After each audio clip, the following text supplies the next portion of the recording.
Alam mo, sa totoo lang, hindi natin dapat talaga pinag-aawayan ang pera.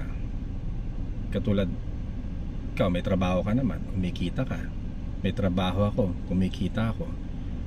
Pag meron akong gustong bilhin, lalo na sa mga parts ng bisikleta, parts ng motor, huwag mo akong kokontrahin para hindi tayo nagtatalo. Walang dapat pagtalunan doon.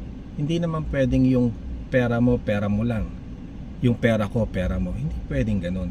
Kailangan hati tayo sa lahat. Pag may gusto akong bilhin, maski na bumili pa ako ng bagong bisikleta, hindi mo ako dapat kinokontra. Maski na bumili pa ako ng bagong motor, hindi mo ako dapat kinokontra. Nagtatrabaho tayo pareho. Ganun dapat ang samahan natin.